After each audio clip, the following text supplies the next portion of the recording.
What's up, my fellow weirdos? Welcome to the Weird Girl Findings. This is Naomi and Syria, your neighborhood weirdos.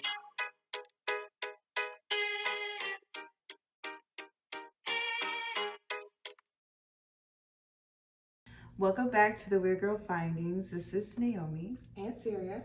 If you're new here, this is the Weird Channel, but it's a safe place for you to be weird because we go off of different tangents and we're just speaking our mind, having a little conversation, maybe a slumber party, if you will. Yeah. So yeah, how are you? I'm doing very well, Yeah. Yeah, I'm feeling a little older. I just had my birthday. Somebody is a Virgo queen. Yes, my birthday. She is 33, which is 33 in Espanol. Yes. What? Yes, because we are bilingual on this channel. Sí. Por supuesto, ¿por qué no?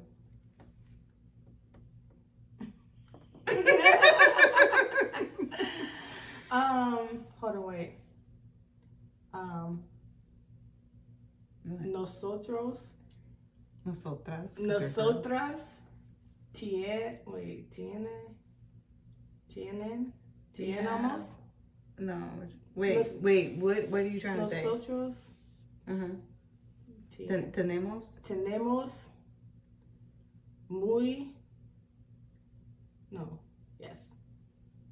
mucho. We have a lot. Divertido. Yeah.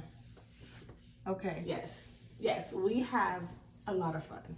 Yes, because we're just fun. I don't know what to tell you right now. But yes, how was your week? My week has been good. You had a 3-day weekend, 4-day Yes, weekend. Okay, so I took off the day after Labor Day because my birthday is Labor Day, and I was able to have 4 days off and 30 days on, and it was a much needed, relief and break from work and everything that I needed. Had fun. I just don't need to be there. It's not my calling. I understand. That's why I embarked on a new journey, a new career, because it just wasn't giving. It's not. It wasn't a vibe. It's very ghetto, like having to. It's just like, why am I doing things to make money? Like, it's annoying. When we weren't making that much money. Why? No, I'm not gonna travel almost 20 miles one way to make now is the minimum wage. Yeah. Even though I know technically the minimum wage is still $7.25 in Kentucky, but I feel like if you just make 20, 21, that's considered minimum wage because of the economy, because of inflation. Everything has gone up, so it's just not giving anymore. It's not, 12, 13 years ago, we were like, okay, 21, wow, you balling. That's pretty good. That's a good start. It's not anymore. It's not sufficient to survive off of. So, gotta make more money. Definitely. Gotta raise the minimum wage so people can make more money to survive, to take care of their families, because that's a necessity. Because everything costs, and the things that we really need cost the most. Exactly. Like a place to stay, or utilities, food, a car. Like, it's just ridiculous. Yeah. That you have to pay to live. Yeah, and it's I don't like that concept very much. They say, okay, well, if we raise the minimum wage, everything's gonna go up. Prices are gonna go up. Well, prices are going up and the minimum wage isn't. What are you guys not understanding about that? I feel like, haven't we noticed there's been a disconnect? And that point doesn't make sense when the prices are raising and our wages aren't. And they're like, oh, it's gonna go up even higher. But people are greedy. It's not the poor people's problem. It is the rich people's fault. If they're owning a business and they're paying their workers $7.25, they're paying their workers $9, $12, and they're raising their prices, what are they raising them for? To put more in their pockets. If the prices go up, or if the wage goes up and they go, well, I need to charge more, then what are you charging us more? I understand that they say, oh, the supply chain is getting expensive. But why is the supply chain raising their prices? It makes no sense. It's people who are on top controlling the prices that are forcing consumers to have to struggle. And then they say, oh, well, it's all the people who's on Medicaid's problem. Like, I'm getting all these taxes and stuff. But then you're not thinking about someone like Jeff Bezos who pays no tax and he's a billionaire. So why are you mad at the poor people for trying to survive? Like, I don't get it. And then the bars have raised with government assistance. But the income has not... It's crazy. It's not matching. The math is not mathing. It's not mathing because if someone makes $16 an hour, I make barely more than that, and I was told that I possibly wouldn't qualify for Medicaid because that's too much. But that makes no sense when if I didn't have Medicaid, if I go and I pay for out of my paycheck, that's almost $400. So how is someone going to spend $400 every pay period out of a $1,200 check? That makes no sense. Yeah, that's crazy. It makes no sense. So, and then if rent is more than $1,200, how are you going to afford that? So Medicaid cutting people off at certain points, it makes no sense. Or like you don't qualify for food stamps because you make too much. But then grocery prices. They want to keep the poor, basically. I mean, it's always been a thing. Because it's always the thing. Like, oh, well, just work. Well, work is not sufficient anymore, baby doll. Because you can't survive as a grown adult, a grown individual, unless you have income-based housing. You're not going to be able to survive on $15 an hour. Yeah. That's just unrealistic. It's very unrealistic, especially when you have a family to take care of. And I understand that people say, oh, don't have families if you can't afford it. But things happen. We all know that life happens. Life happens. And even if you didn't have a family and you're just by yourself, you still have to pay rent. You still have to have, transportation, food. All of this is not free to people who don't have those resources. Like, they don't have people that can support them. Yeah, they're by themselves. They don't have any family. And it's just like, what are they supposed to do? And they're like, oh, why are there so many homeless? Well, I wonder why. Rent is already increased by at least, I don't even know, 30%, I would say. But the wages aren't increasing, and that's drawing a huge concern, because if the wages aren't increasing and the cost of living is, that's a detriment. I don't understand how that's making any sense. It's not. People shouldn't have to struggle to live in a house or to take care of their family or to buy food. Food. Yeah. Food. We were at a gas station, and we were in the candy section, and the big pack of M&Ms that's usually $4 at Walmart or Kroger or whatever was $7 plus tax, that's mind crazy. You, 6%. I'm just like, for what? $3 for what? It's the same product if I go down the road to Kroger. Yeah, exactly. It makes no sense. I'm not understanding. And then so shrinkflation is a real thing. They raise the prices up, but stuff is smaller. Like, I was looking at those honey buns. I don't know if those are smaller, but they look smaller. But they were smaller. In my opinion, they're smaller, but they used to be $2 for $1. Yeah. They used to be $2 for $1, and they have the 50 cent little number on there. So it's like, why are they over $1 now when they used to be 50 cents? Those little Debbie's 50 cents, and now it's like $1.39, like some odd weird number. Like, what happened to the 50 cent little Debbie's? Yeah, please tell me. I will say, we were searching for those today. Arizona iced tea though, Have you heard about the CEO of Arizona? What? No. Okay. This is a good man. If you've noticed, they're always 99 cents. No matter what. Or 88 cents. Well, yeah, because they have it printed on the bottle. And he says he will never raise his price because there's no need to. He said he makes enough profit off of it being 99 cents. He has not experienced anything that would cause him to need to raise the prices. And I watched a video of him talking about it. And he said there's no reason why this drink should ever cost more than 99 cents. And I was like, that's really good of him to admit that there's no reason for it. If it costs him less than 20 cents to make the drink, why would you charge it $5? Like, you know what I mean? So, but someone showed a video how they've been putting like the Circle K or something sticker over it that says $2 or something like that. And they said if you find any stores that are selling it for more than 99 cents, like they even had the 99 cents, they try to cover it, or they have the sign, just and then so when they they scan profit. it, when you scan it, it says more than $2. They said, or more than 99 cents. They said report the company and report the store to them, and they'll stop selling to them.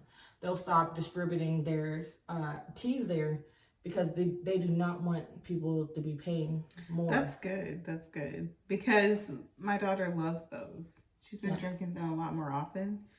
And I like them too because at Walmart they're 88 cents. Yeah.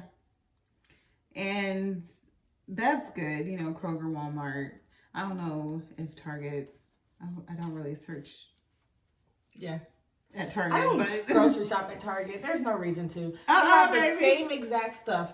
Everything you get from Target is like $3 more. It doesn't.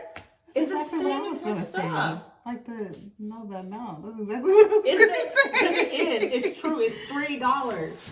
It's crazy. It makes no sense. But for what? Because it's Target and it's like a bougie Walmart. It's like what? Tyson chicken nuggets or whatever. They are the same exact thing. Why are you charging $3 more for chicken nuggets? $16. That makes no sense. And laundry detergent. Like, I can never get over this. Why not even back then, it was like 4 or 5 years ago, it was maybe $6.99, $8.99. Why the hell is it $17? That's crazy. It's crazy. No, it's wild. For what? Like, what are y'all putting in it? Are y'all making it a formula so it can wash itself? Like, I don't You better take yourself out and put it in the dryer for that amount. Like, what? Like, seriously, like, I don't understand why it's this much. It's like the necessities. It's not like even the extra things. Like, yeah, that's raised in price as well. But the necessities, like milk, like eggs, laundry detergent, toilet paper, like that has gone up at least $3 or $4. Yeah, like paper towels. Like, yeah, paper products. Like, what? It's crazy.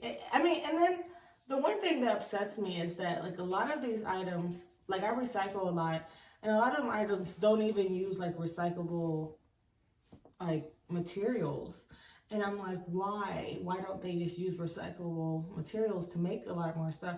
And they're like, oh, it costs more money. And I'm like, but you're charging us more. You might as well put it to good use. Like, it makes no sense. It doesn't make any sense. And But, you know, I've been trying to get my finances up.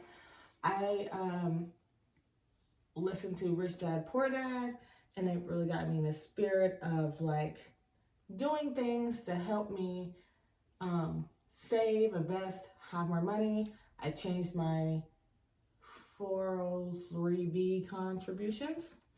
And I didn't know that I never went and changed it. So it's only been taking $2 from each paycheck instead of 6% that they match.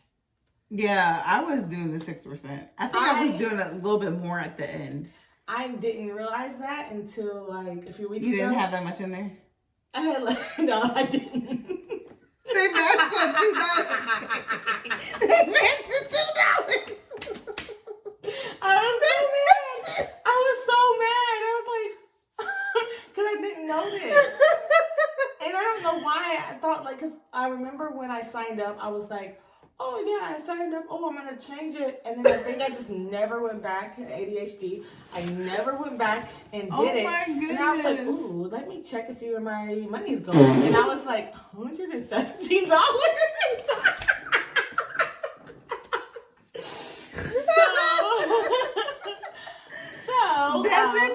it. Yeah, it did say $4. So they were putting $4 in because they were matching the two. So did you change it? I did change it. I did change it to 6%. So and then it took out $26. I'm like, oh, so you should have been doing that the whole time. Mine took out 34, so I think I was doing a little bit more. I think I was doing 10%. Yeah, no, I think I should have. I mean, because $26 from the time I started, that would have been a girl, good you could have rested. Oh, you gonna get $117.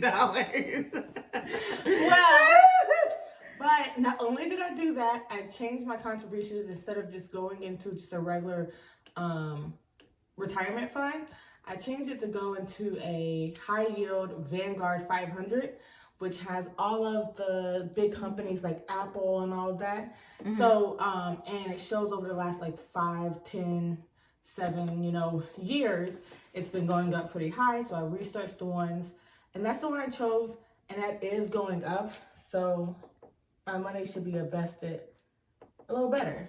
So I did work on that. So you're putting it in a different account.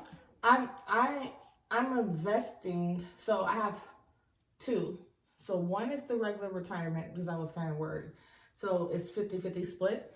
So one of it's allocation. So one of my allocations, I've allocated it to go to the regular retirement fund, which still has some yield. And then I put the other one in in the Vanguard Index 500. So I don't even know if that was the right thing, but I watched some YouTube videos. I went to YouTube University. YouTube verified. And I think I've done some good things. And I'm proud of you, I want to You're get doing my own. Great. Thank you. I want to get my own Roth IRA account. I wanted to get that too. I'm trying to get my finances together so I can do all that, invest for the future. Yeah. Because who wants to work a 9-to-5 job? Yeah, and then like, I want to be free. I'm a free spirit. I'm a hippie. I was born to not have like a set schedule every single day. Like I don't do well with 9 to 5. I want to have some free time. I want to have some flexibility. Sometimes that I can incorporate self-care so I can break it up. Yeah. Actually, I love to work. I love to earn money. But at the same time, I don't think it should be so robotic. Yeah.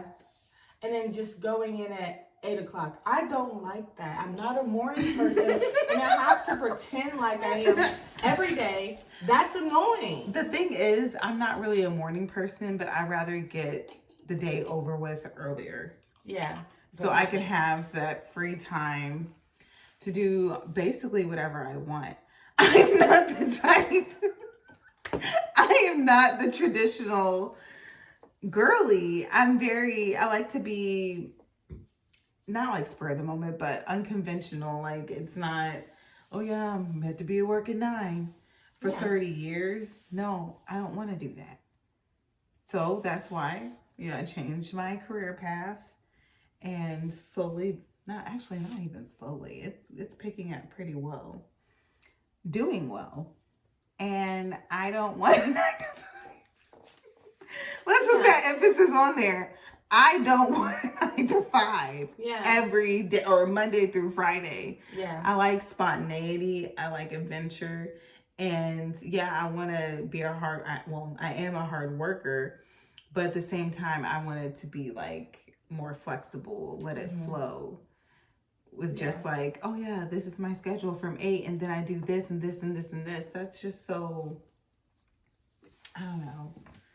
Yeah, mundane. I have some things I want to do, and I want to still start my own business.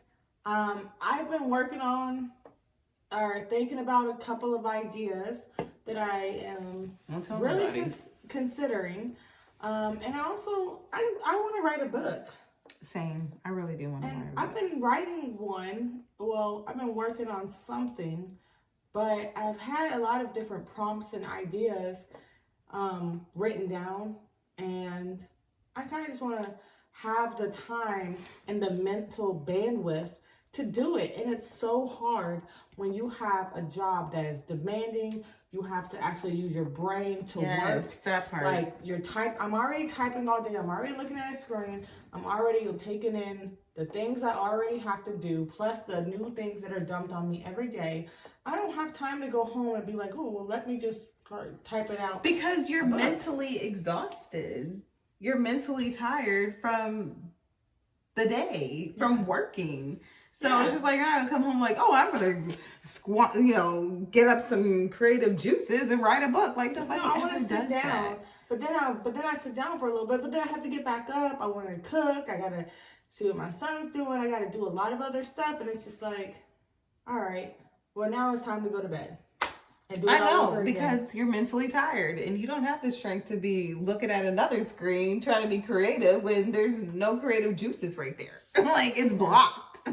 Yeah. So I see what you're saying, and that's why, changing my career path was like the best decision, because I do eventually want to sit down and write. And how am I going to do that when I have to travel 30 minutes away, 18 miles away, and then come back, take care of my kids, take care of my responsibilities, and at the end of the day, write a book?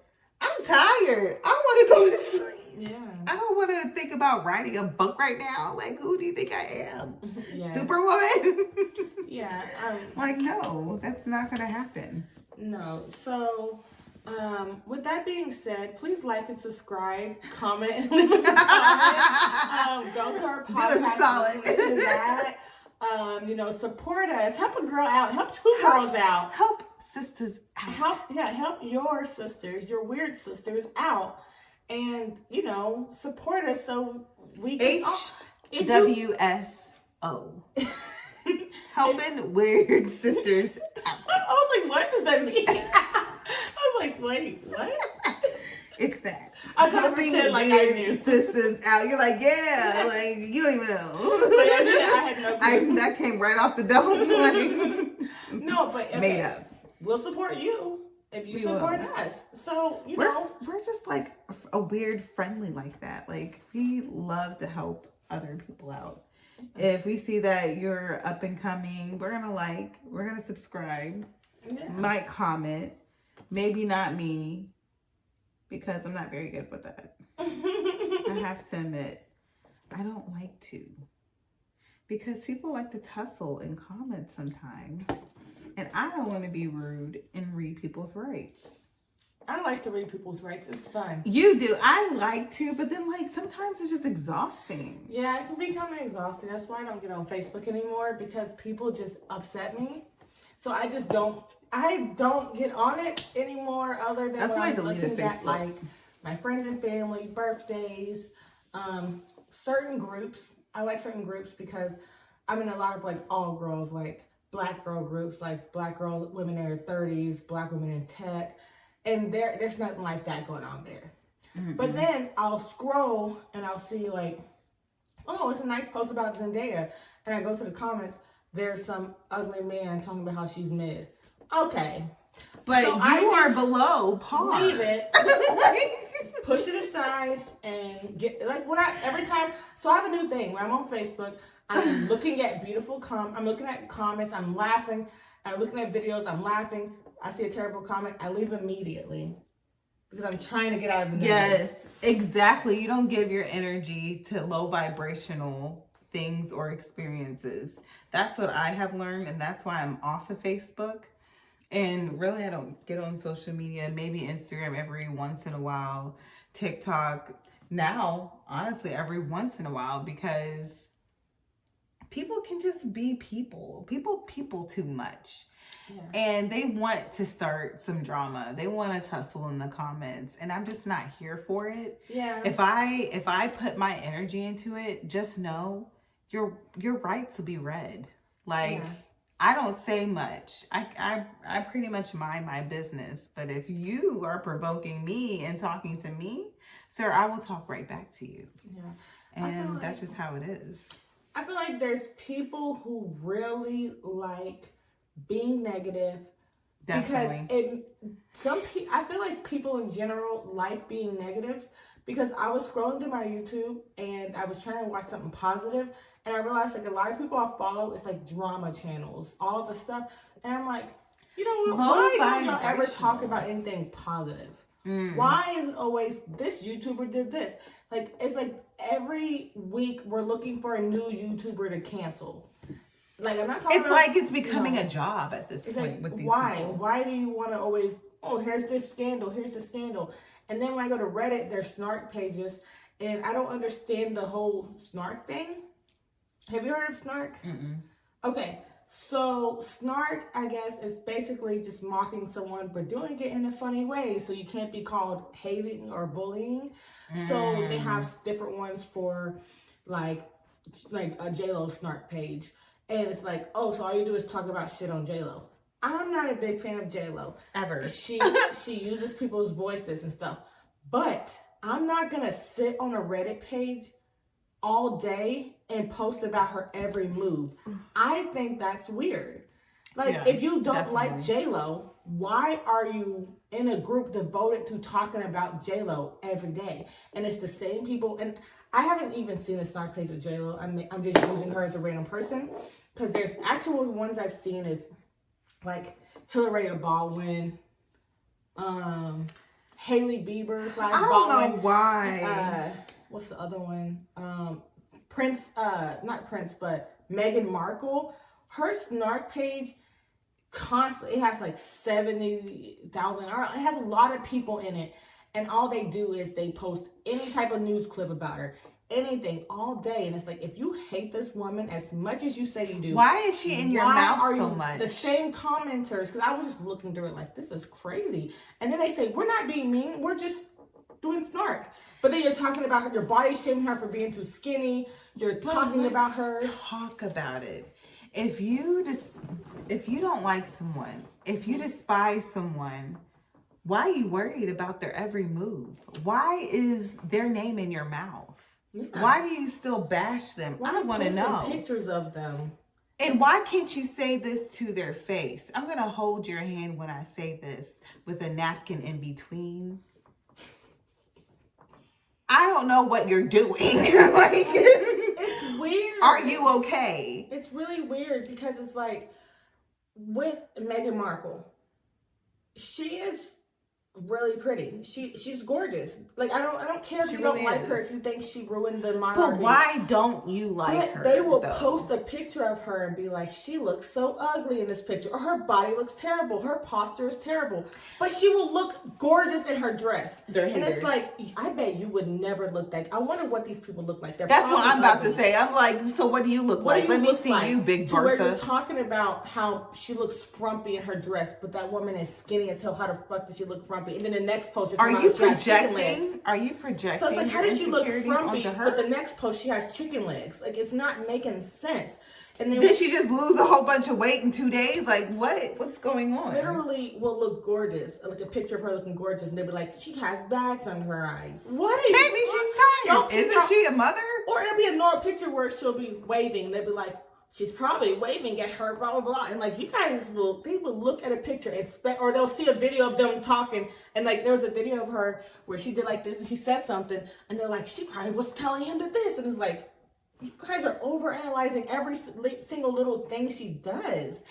How do you not? It's a mental illness. Like, what I've learned is if you hate someone that much and talk about them all the time, it's giving you're obsessed. It's not hate, it's obsession. It really is obsession, because why do you care that much? I don't even give a flying crap about people like that. Like, I don't, oh, well, she did this. Let them live. Like, dang. People who've done me wrong, I don't think about like that. I don't look at them every day. I don't talk about them.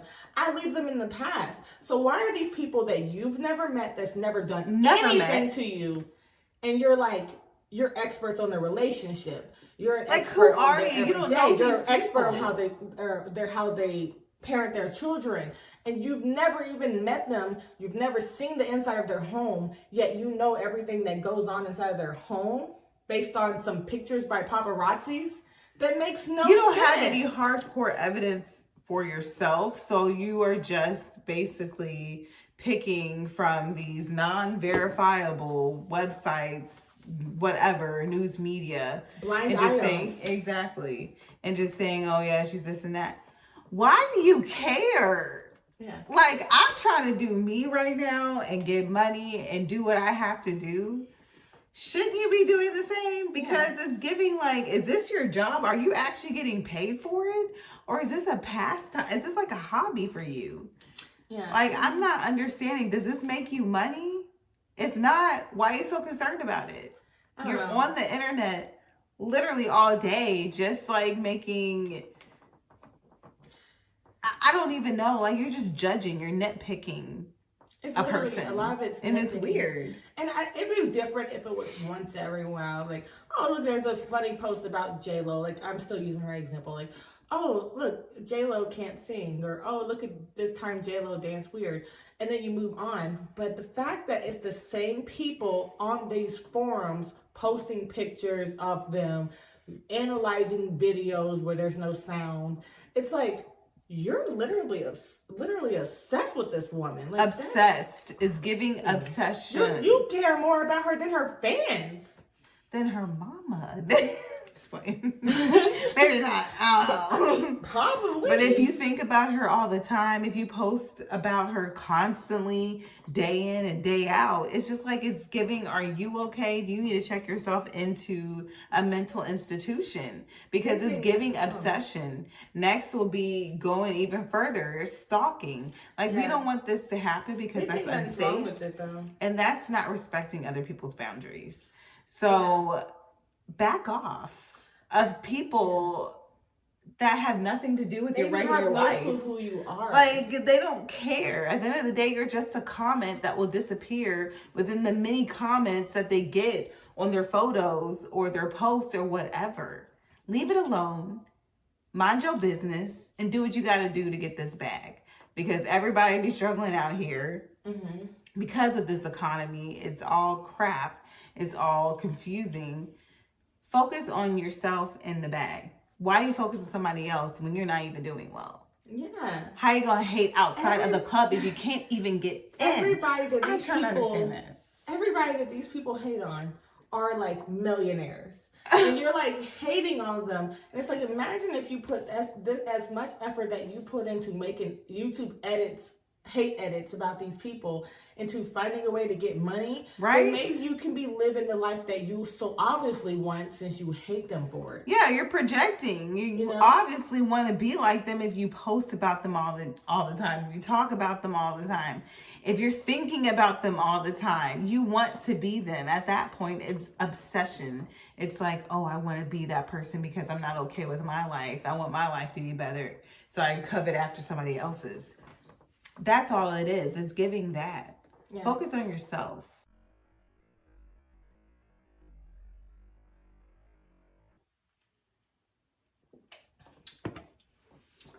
I know this is a quick change of subject, but Mars is in Cancer from September the 4th into November the 4th. So just be kind to your Cancer suns, risings, and moons, because we're going through it. And if you come at us, we will read you your rights, we'll win, and you'll look ridiculous. Be kind to everyone. Be kind to everyone. No, I do want to say this. Be kind to everyone because you don't know what people are going through. So if you say something nice, if you do a nice gesture, whatever, that can go a long way. Yeah. Because people, wanted to unalive themselves, and you saying something kind and you're doing something kind could really save that. They can just have a change of perspective. Like, you know what? I do need to be on this earth. Yeah. So always be kind, because there's a lot of nasty people that get their karma by speaking horribly. Yeah. But there's also good people that are genuinely kind and want to help people that are getting good karma. So you always want to have good karma, not bad, because it will always come back to you. No matter what type of things that you do, it will always come back to you. If you put out bad karma, you're going to receive it times 10. Yeah. And that should be noted. Yeah, and also, I mean, this is not quite the same thing, but you should be kind to people because you never know what people are going through, and some people are crazy. And I have seen, situations where you might think you can go pop off at the mouth at someone, and they pull out a gun. Yeah, you have to know how to de-escalate situations because people don't think that maybe have a lot of loose screws. Yeah. And you saying something, you popping off, you have to use discernment. Because you popping off can get you into a lot of trouble. It can get you into immense danger. And you don't want that for yourself. You have family, you have friends that love you and that would miss you. So think before you act. Like some things don't always need to have your energy. Some things don't need to be addressed. Yeah. Sometimes it's always best to disengage. Yeah. Especially when you kind of have a feeling that somebody is a little bit violent. And there's some people that they may not be violent, but they may be going through a lot. And you can say the wrong thing and it triggers them and they attack you. And it's just like you could have avoided that just by minding your business and say, oh, she's having a bad day. She's projecting. But you want to be rude and you want to say a little snarky comment and then get punched in the face. Like, just keep it moving. And you wonder what happened. Oh, that was rude. She didn't hold the door, but let me just walk out. Because you don't want to be like, excuse me, you could have held the door and she punched you in the face. Then you'd be looking stupid because somebody didn't hold the door. Like, I can hold the door myself. Honestly, I don't like when people hold the door for me. I could do it myself. That's kind of weird contact. I like when people hold the door. I don't like when people hold the door and I'm not by the door. Because that part. I walk in, a man holds the door. Thank you. That's fine. I hate when I'm walking and a guy opens the door and 50 feet away. And then I have to kind of like speed up so I don't make him wait. Like, that's kind of annoying, but I do appreciate you're helping me out. I do appreciate that you held the door open for me. I don't have to touch a disgusting door. But it's like I feel entitled to like run to the door. See, that's the thing. I do not. I used to feel that same way. But I'm like, I'm not rushing for you. I don't even know you. You doing this for me. You don't even know me. So I'm going to walk at my pace. Yeah. I ain't going to rush for you just because you want to be nice and hold the door for me. If you weren't there, how do you think the door's going to open? Yeah. Oh, by me. Because it's my responsibility. If I want to get into a place, get into an establishment, a building, I have to open the door. I don't feel like I ran into any men that was ever mad that I'm slow or anything like that. I think it's just an internal thing in my head that I'm like, oh, I don't want to hold them. But, I don't care, baby. I don't feel like men or like people would genuinely care. But honestly, when I see someone that's not that close, I will hold it. But if someone's right behind me, I don't want to let the door slam on their face. So I will, hold the door for them. Yeah, I'll do that, definitely. Simple. But I'm not about to stand by the door and be like, You know what? No, wait. Hold on. I did that before. I was being nice. Why did 5 more people walk in? Yeah, like, that's what I was like, okay, one at a time. That happened to my husband. He was holding the door open for me and my son.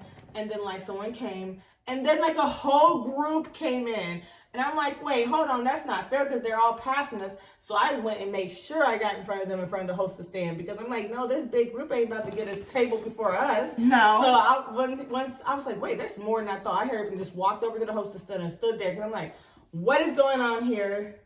I'm not about to, like, all these people came in. It had to be like more than 11 people. I was like, what? And I looked over and I see him still on the door like. You know what I do though? Like, if I see a big group of people, I'll just like swing the door back really, nice and wide.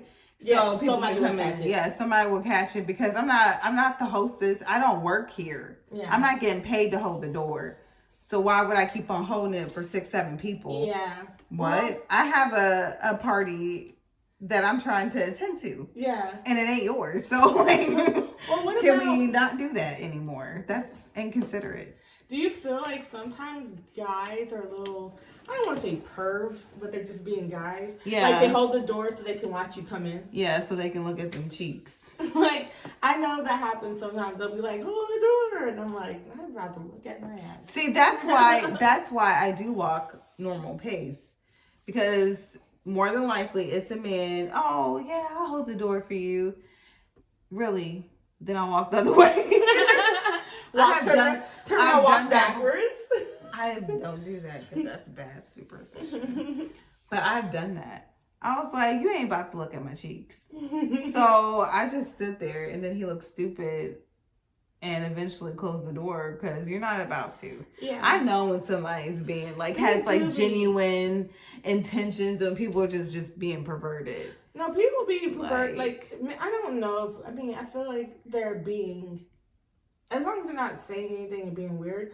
But I was walking into work and there was the construction people that's off working at a little building they're working. So I went in and I guess they think I didn't see them, but they forget that the mirrors are reflective.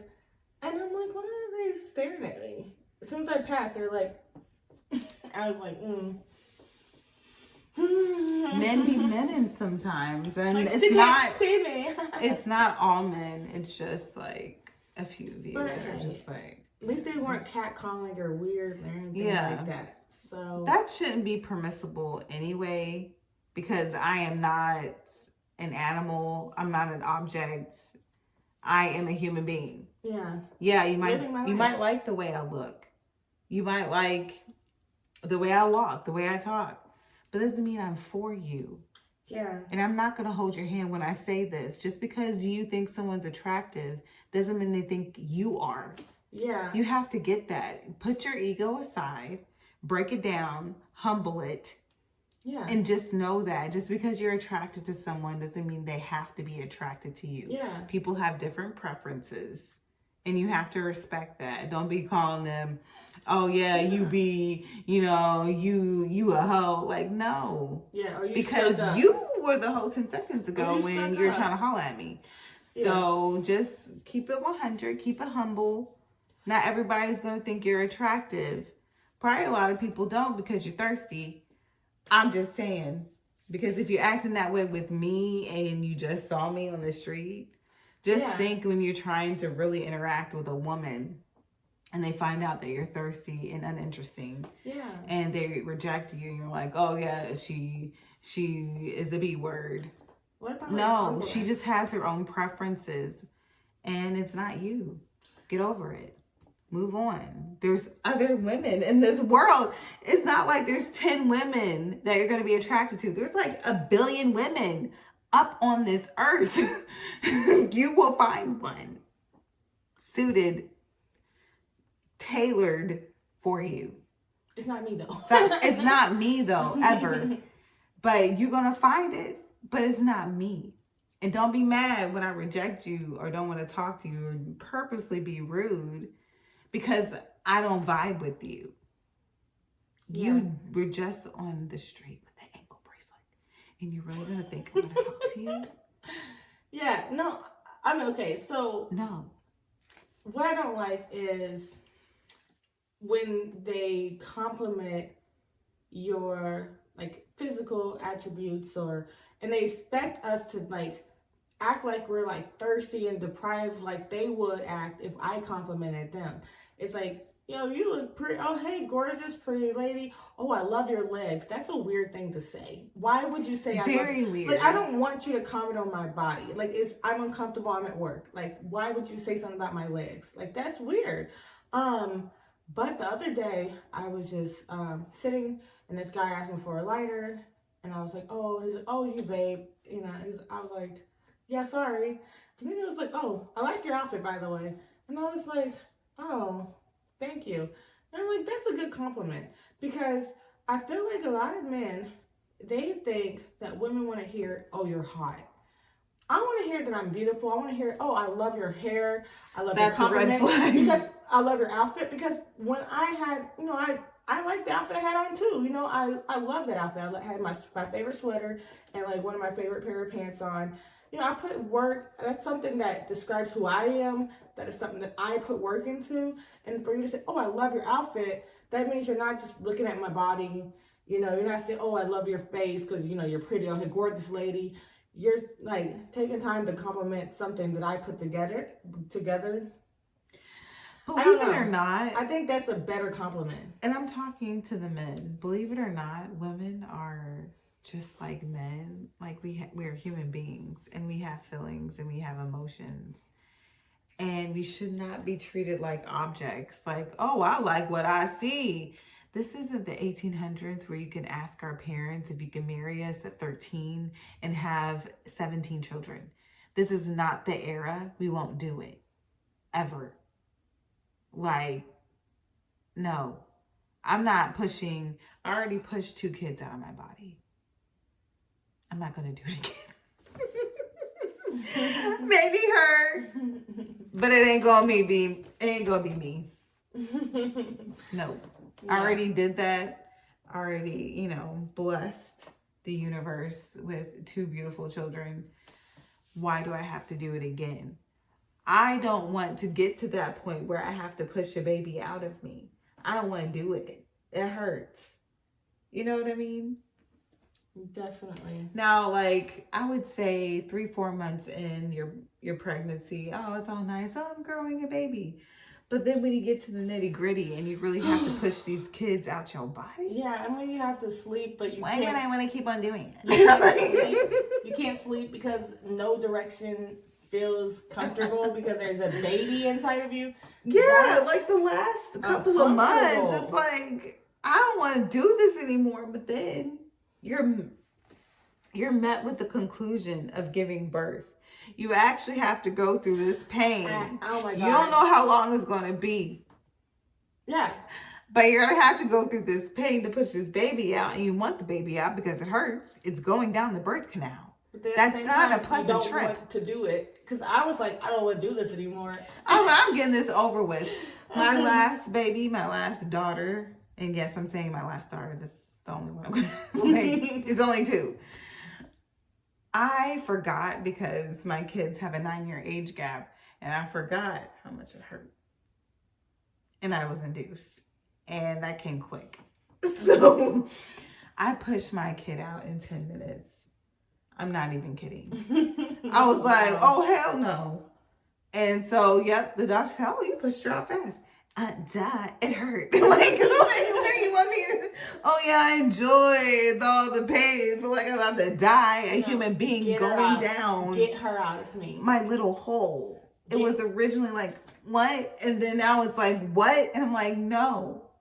Yeah. So I vowed to myself I'm not having any more kids. Let's get this over with.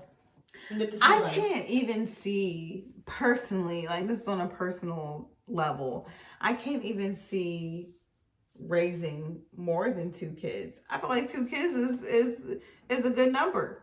And this, especially in this economy, but having like 5, 6, 7, 8, 9, like, whoa. You're okay with that? Pushing all those babies out of you, like. I don't get that. Because, yeah, there are people. Oh my goodness. They just have baby after baby. And it's like. I thought you just had a baby last year. I did. Doing? Don't you want your body to recuperate? Like, you're not concerned about the healing period that you should take for yourself? Because you just did all of this work to have a human being pushed out of your body into this world. Like, you want to try 7 more times? No. Is you okay? I think not. In this economy? I'm just trying to wrap my head around it. I'm not, no casting judgment on anybody. I'm just trying to wrap my head. Like, do you enjoy, put in the comments, do you enjoy giving birth? They must. Because why do you have 6 I do kids? Like, why do you have 10 kids? I mean, I was one of 5. But it's like, why did you choose to have 11 kids? And birth control exists. And yeah. That's so weird. 20 I'm kids kind of confused. Like what? And honestly, that 20 kids and counting stuff was weird because I feel like they were just having babies to take care of their babies. Because why your babies turn 4 and they got a full set of chores? Oh, it was 19 kids and counting. They really had 20 kids? It was 19. She ended up having a miscarriage. Yeah, because you're... Never mind. Yeah, let's move on. But yeah, that was a tangents. I feel like we need to talk about the movie that we just saw on Netflix. Like, let's give you the tea after this break. So, we just watched a very good movie. What do you think? I think it was okay. I think it was okay. I thought it had some good plot twists, which I am a sucker for plot twists. It was called the movie Deliverance. It's on Netflix. The Deliverance. The Deliverance. Or The Deliverance. Yeah. What have you. Give a brief synopsis of the movie. Okay, so the movie is about a troubled woman and her 3 kids. Her husband is in Iraq, and her mother, who has cancer, has moved in to help them out. And we start to see that she's had trouble with social services because of maybe possible abuse and her issues with alcoholism. They've moved into a new house, and we start to see that there's something going on with the house. Some paranormal activity. You know, people sleepwalking, people showing up with bruises that they don't remember, people flies doing things. In the basement. Why are there flies? Yeah. Why is it so creepy down there? And somehow your child ends up there every night. Yeah, so... It looks different and gives you like evil, possessive looks. It's just like... Yeah. Well, let's talk about the cast for a minute. Who's the main character? Andra Day, the one that did the song Rise Up, and she's so gorgeous. I didn't know she was an actress as well. I thought she was just a singer, but she did a really good job in that movie, I believe. Yeah. Very convincing. She did a biopic of Latoya Amons. No, the biopic that she did before this movie. What was it? She was playing I don't want to say Billie Holiday. I think it was Billie Holiday. I can see that she would play Billie Holiday because of the way she looks. She did that biopic. But I didn't realize that was her. But then we also have Glenn Close, who is great job, very famous. She plays her mother. I love Glenn Close. And then we have Caleb McLaughlin as the older brother. He is the kid on Stranger Things. Yeah, that's right. And then Monique is in it, which is interesting because Lee Daniels directed this. He also directed her in Precious, where she won an Oscar. And everyone knows they've had beef throughout the years because he said she was a terrible person on the set. But it really was more so he was mad at her because she didn't want to promote the movie because they didn't really pay her extra to promote the movie. So she was like, I'm not doing promotion for free. Right. Or something. And I was surprised, but then I remembered a couple of years ago, he did come out and apologize to her because of, like, he said, I'm sorry for how I've hurt you. He said, I'm sorry for how I've hurt you and stuff like that. And I guess she accepted it, and she said she'll be willing to work with him again. And then she was in this movie, which I didn't expect. I didn't see her name in the credits, so when she popped up, I was like, oh, Monique is here. Interesting. But, you know, I don't know if she just needed the money and was like, oh, I forgive you. Or is it, like, cool with them? Like, are they cool? Like, I mean, when they took a picture together, they looked like they were on good terms. I mean, but you never know. People can just smile for the camera and then, like, I hate you, you know, in the background. So, yeah, but, I mean, it looked like it was mutual respect. It wasn't any, like, side eyes or whatever. Who else? Omar Epps? The guy that was, with the old granny. So I mean, it's got there's some plot interesting twists to it, cast. baby. So, well, okay, so let's talk about what was your favorite part of the movie. My favorite part of the movie, I would say capturing like the realism with being a biracial child, having a white mother. Mm-hmm. I think that really captured it because it appeared to be realistic, because that's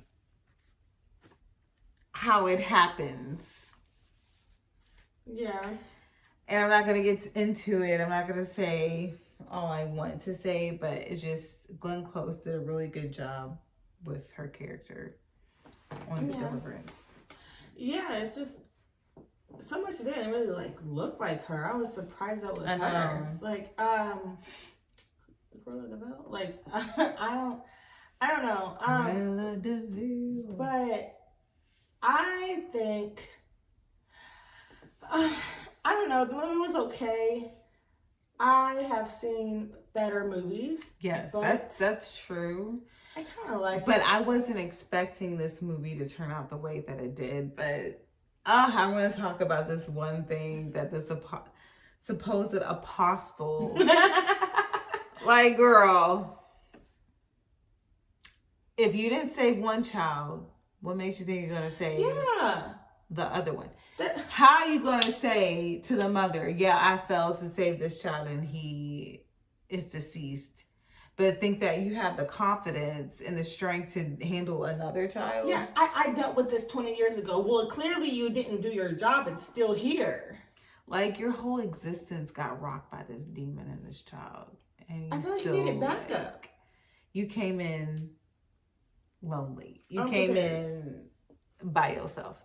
And I would never do that. Like, if I feel like if I'm going to do something like that, I would bring, of course, my bestie. But, like, somebody... I don't know if I would come, but okay. Like, why are you volunteering me to be with this demon stuff? I'm not showing up. What was your goddaughter, girl? FaceTime me, girl. Message me. Video call me. Let's do a little Zoom call. I'll be there in spirit. How am I going to do a Zoom call when all this is going on? I'll be there in spirit. Like, no, you're coming. I'll bring the salt. Okay, bring the salt, bring the parmesan, do whatever you gotta do. No, well, she didn't unprepared. She just used her words and thought holy that was water. Yeah, she had the holy water, but she said that she had fear, and he took advantage of her vulnerability. Why did you go in there with fear, knowing that? Like, that's what I'm saying. If you didn't save the boy 20 years ago, what makes you think you're going to save another boy 20 years later? It doesn't make sense, because obviously you had that fear inside of you. And so you're going to be doing exactly what you did last time. And then that made your shit get rocked.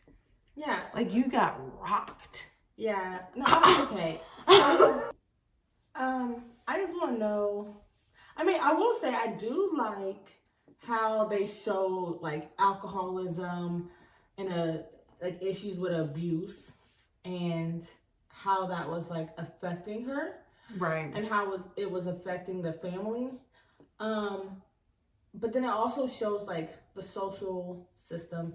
You know, they weren't believing her, and I understand with her past or with what's going on with the kids, they might think maybe she's abusive. And I hate that, because it's kind of just like, I mean, she did have a problem with drinking, and she did seem to have maybe been abusive in the past, but you know, they weren't listening to her concerns. Like at the hospital, they're thinking that she was crazy, that she was abusing the kids, and then when they got the kids by themselves, they started acting funny still. But they still crawling on walls. They still weren't believing her. They said, we think the kids are acting like that because you want them to act like that. Why would I want my kids to do this weird stuff? That doesn't even make logical sense. Like, why would I want them? Why would I want them to act like that? To cut himself? And I'm concerned. Like, oh yeah, they want me to be concerned? What? I didn't understand that. But the CPS worker, whatever, social services worker, got spooked herself when she saw a little boy crawling on the wall. Yeah. Like, oh, she told you so. Do you believe now? Because Yeah. I mean, it's just that, I mean, I don't think it was, I saw some people saying, oh, it's bad. Then I saw some people saying, oh, I loved it. Like a lot of people saying I loved it. And that it was funny. And I will say there was some parts that was funny. I don't know if it was supposed to be funny, but we were laughing. There are some parts that, I mean. But we laugh at I feel like we laugh at a lot of things. But I will say there's a part that even if you haven't seen the movie, you've probably seen this clip or something. But, you know, during the little demon possession thing that's going on, there's a very funny line that said, why? Why was it the movie? What was the point of the character saying that? No point. Because it got under her skin to the point that she reacted, and that's what the demon wanted. It was wanting her reaction so it can make her weaker. I would have laughed. What if you laughed in the demon's face? The demon would have been mad. You know, just to be like, ornery, I would do that too. Like, ha ha, what you stupid. Girl, you tripping. Like, calm down. Funny. Calm down. Like, you Oh, think you too a comedian. much. Stop, No. stop. 'Cause what? That was a funny line. Like, I don't know who wrote that. Obviously, we can't repeat it here because, I mean, that's extremely inappropriate, but... but if you like, know, if you've seen the movie, you know what we're talking about. You know. You know. But what about the fact that well, shit, I forgot what I was gonna say. But the movie, it does show that it is inspired, not based, but it is inspired by the life of Latoya Amons from Gary, Indiana. And the thing is, there are some things that have been changed. I did look up the original story. Let me say this though. Gary, Indiana is already deemed as haunted because there's a lot of boarded up houses. It's practically vacant there. Yeah. Like, I don't know statistics of how many people live there, but it's very low because there's been reports of a lot of paranormal activity. And I don't know why. Just all kinds of stuff. Also, drug users. I mean, it's Indiana. I'm sorry to the Hoosiers that may be listening, but I've never heard good. The best thing that came out of Gary was the Jacksons, and nothing good since. I'm sorry for someone that I knew in high school that went to Gary, but I will say the original story though is a lot different than what the movie did. The woman is not biracial. Lee Daniels said she's full black. Yeah, the Lee Daniels said he has been seeing that concept a lot, and he wanted to interpret that into the movie and tell that story in this movie. So I'm kind of like, that's a little weird, but I mean, it said inspired. He's not like writing a one-to-one like biopic of her life. You know, he was just writing about a situation that she had. Also, her mother, well, I don't want to spoil the movie, but yeah, you're getting too much into it. Just know that, you know, it didn't happen like the way the movie happened. And there's some things that are just different because when we watched it, like we talked about that woman, right? The apostle that came in. When we watched the woman talking about it, she said she had several different people that came in and tried to do exorcisms. So that's different there too. Right.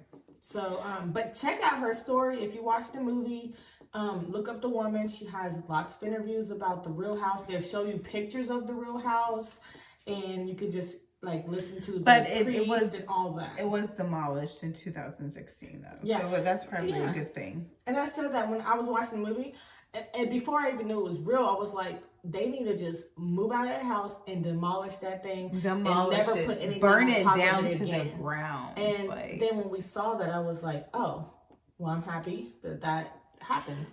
But let me tell you the statistics about Gary, Indiana. So in 2020, it was 69,000. But it declined since 2022, and I don't have new data. But it declined about 2,000. In 2 years. Yeah. That's crazy to me. Yeah. That's a small city, though. Gary, yeah. That's really small because it's not a lot of people. Louisville has way more. It dropped down just a little bit in 2024. That's like but yeah. It dropped down several hundred. Yeah. That is crazy. What is going on there? See, It's gonna be like a ghost town eventually. literally. Yeah. And the gates of hell are gonna open. But overall the movie was okay. It was a fun watch. It was interesting. I would say give it a watch. I'm not gonna say, oh, don't watch this, it's so terrible. Watch it. It's an interesting movie. If you like horror Insert your movies, opinion, you know. you might like it. I mean, it's got all the demonic tropes of like haunted house tropes, you know, but it's still interesting, and especially if you want to watch a horror movie that's based around Black people, or you want to see us, and because a lot of horror movies, you know, there are a lot of it's white people. I do like Lee Daniels and his dramatic storytelling, so it does. I liked it. I think it was okay. I think it's okay. Yeah. What do you rate it? I would say probably about 6 or 7. Yeah, I would say 7.5. Yeah. I was able to get through all of it without being overly frustrated. Yeah. And I just think it was okay. Yeah. Yeah. Well, that is all for this episode. We did a lot of tangents. We did a lot of talking. And we covered our bases. So until next time, see you later.